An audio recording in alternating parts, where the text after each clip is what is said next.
Hello. I want to go over the requirements for the group presentation for our course 502. This will be one of the required assignments for your e-portfolio. As written in your syllabus, this is a group presentation. So this is a challenge beyond challenges, but I want to remind you of your growth mindset that we have been reading about in our textbook. So as you look at this difficult assignment, I hope you'll keep this as an opportunity for all the things that you can learn, not only as a professional, but when you give group assignments to your own students in your classroom. But let's go over what this is about.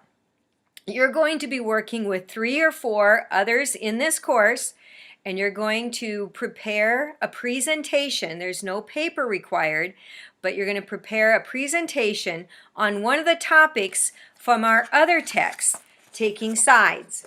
So from our Taking Sides book, I'm going to put you into groups based on your interests and your grade levels, and some of the topics might be single gender classes, should students be retained, what's happening with the achievement gap, current discussions on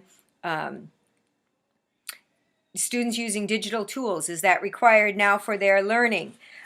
Should we teach students about self-control, other character issues? It could be on the newest of brain research and what's happening in those areas. But those topics are given on in the table of contents, and I'm going to give you a choice of what those are in the pre-test that you take.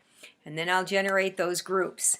But using and starting with this text and some of the research that's in this given to you, you are going to, in addition, find 4 other outside research articles on your topic. So this is not going to be easy to do that, but I want you to feel confident when you present that you have looked at both sides of this issue and give us the best information possible to make the best decision for our particular classroom and situation. So again, your research will start with this Taking Sides book, but then you have to find a minimum of 4 other research articles that either challenge or support the essential question that you're going to take on. Using that research, then you're going to create a presentation with those other colleagues in your group. And again, those group members may be all over the state, maybe even out of state. So you're going to find ways of how you're going to communicate online and together to prepare this presentation. So technology, of course, is another learning of this project. Not only learning how to communicate through technology, but also your presentation is an exploration of what is the newest ways of presenting research to others.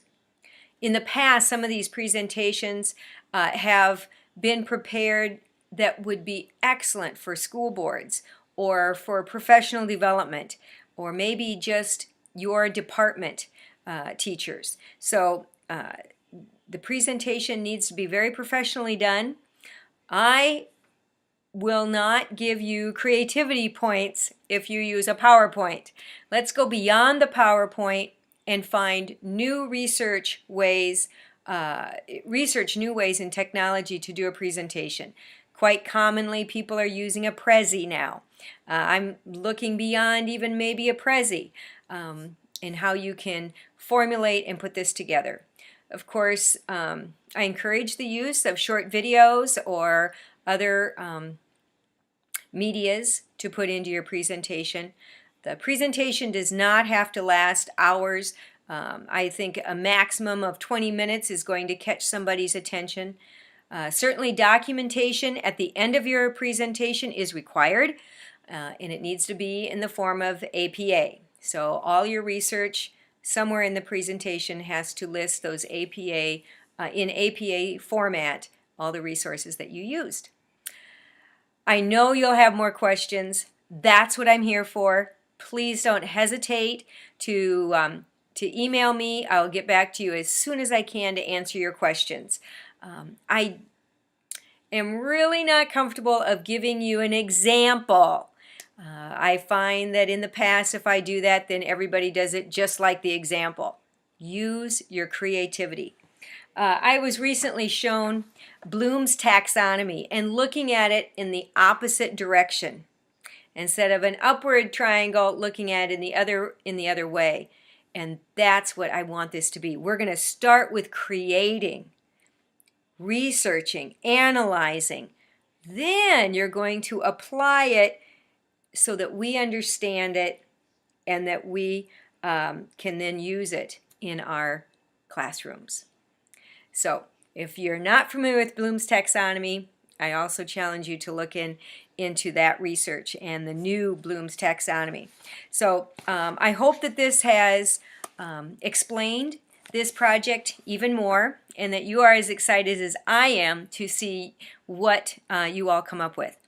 You will notice that in our on our shell of our online course that there will be a place where you download your presentation so that everyone in the course will be able to benefit from the research that you've done.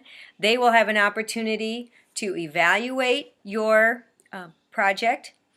You are to create your own evaluation tool, again, using your creativity, because that evaluation tool should be in line with what your presentation is about. So I again refuse to give you a cookie cutter look to what that evaluation tool could be. So just as an example, maybe it could be a survey, it could be an online survey, it could be a quiz, somehow giving you the research for how your presentation was understood by the rest of your classmates. Then after those two things are a group grade, you have an opportunity to turn in a reflection that individually everybody will turn in their own reflection paper. And again, those requirements are in the syllabus, only a one-page reflection on what this experience is about and what you've learned. I hope you enjoy this project. I guarantee it will be a challenge, but you're up to it because you have a growth mindset. Thank you. See you online.